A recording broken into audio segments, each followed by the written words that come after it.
خدایا گله دارم از زمونه که رسم دل شکستن خوب میدونه.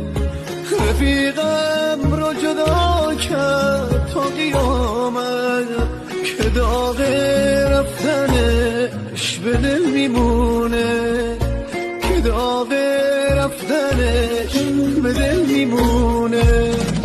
بهار زندگی چه زود خزون شد، از اونی که میترسیدم همون شد.